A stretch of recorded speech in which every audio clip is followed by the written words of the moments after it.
يتقدم الأسود. هذا باش يوزون العشرة نتاع الليل بوقت المغرب، يعني على مستوى الأوقات الإضافية. ألعب الكرة، وصل الكرة، الكل ينتظر مباراة الأسود.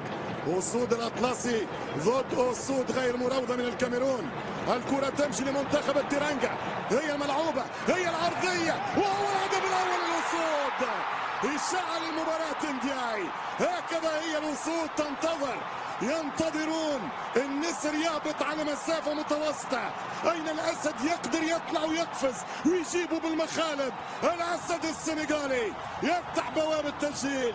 السيمي فاينل للأسود. 1-0 من خطأ في الدفاع. غلط قلب الدفاع اللاعب كامارا، يغلط الحارس ديارا حارس اليانجا. والسنغال في حياتك، في كورتك، في بطولتك، في مبارياتك يلزم ما تغلطش قدامهم.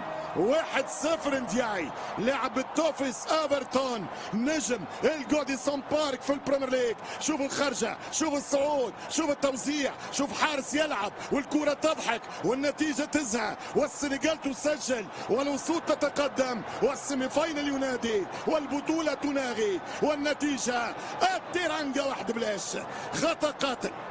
الزعيم كان في تونس ديارة.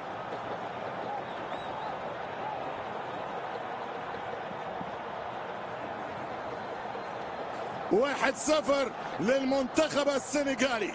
خطأ قاتل، هدف ملعوب. هذه ايضا من خاصيات مباريات النوك اوت، انك تصبر، انك تعرف تصبر، انك تستنى، انك تلعب على خط المنافس من هفوة قاتلة.